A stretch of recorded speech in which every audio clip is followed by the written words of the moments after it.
to be excited because I'm about to change your lives. I just want you to walk away taking 1 or 2 things that you can put into practice. That's something you can do. Can you choose 1 or 2 things that help you? And then leave the rest. There has been a shift.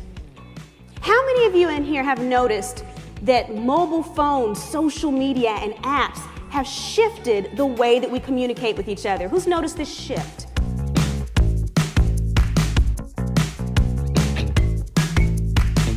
How many of you in here are iPhone people? Raise your hand if you're iPhone. Okay, put your hands down. All right. How many of you are an Android in here? Woohoo! Okay. And I'm not going to ask if anyone's BlackBerry because I don't like to embarrass people. So, how many of you have seen a baby with an iPad? And so we live in this universe where our mobile phones, we're very much attached to them. And it's kind of driving social media because most people are using social media from those phones and the apps. So it's all kind of connected. How many of you in here sleep with your mobile phones? People were asking, what do you mean? In the bed, by the bed, on the floor? All of our precious memories are stored as pictures and videos in our phones. Some of us do banking from our phones. Some of us check into airlines and have our tickets on our phones. We do all these things. Our GPS. How many of you use the GPS on your phone? If I didn't do that, I promise you I'd be wandering around somewhere in Alaska right now because I get lost constantly, right? And so we have to keep in mind our clients are just as connected.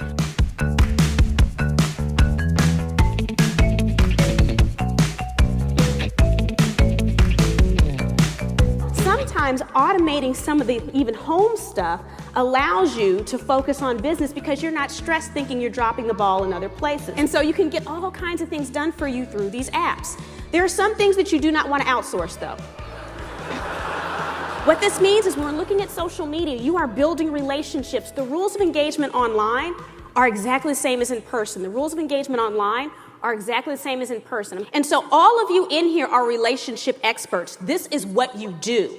It's not just about asset management. You are good with people. That's part of what you do. And so understand that to be successful on social media, all it is applying the rules you already know in the real world online. How do you manage these relationships in ways where you're still touching people? Think about that wealth manager I told you about. She stayed in contact with me. We saw each other at events from time to time, but one of the things that endeared me to her was the information she was posting in between these meetings that made her a constant in my life, whether she knew it or not, so that when I needed her services, she was the first person I thought of. So I want you to think 5 years down the line, not just now, so that you're going to have all these younger people in your funnel because you've been giving them that great advice now.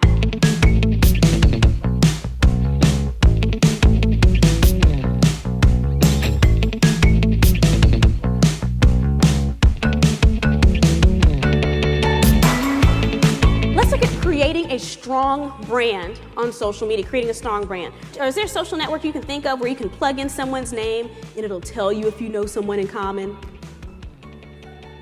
LinkedIn. LinkedIn is the only social network that I say that all wealth management professionals should use. It's the only one that I say across the board, everyone should be there. Keywords for me are not social media. What are the chances of someone going on the web, typing in social media, and needing a miniature black woman with an afro puff? But if someone needs a social media speaker, hello.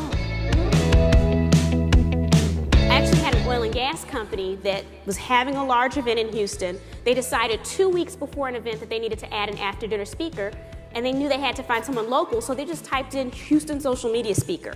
And this is what popped up. You'll notice the first thing is my website. The second thing is my LinkedIn profile because those keywords were in there. So it not only helped me on LinkedIn, it helped me there as well. This is how this all plays together. So leveraging social media and keywords on it not only helps you within the social networks, but it helps you with Google as well to pop up for your search terms. How many of you in here love making cold calls?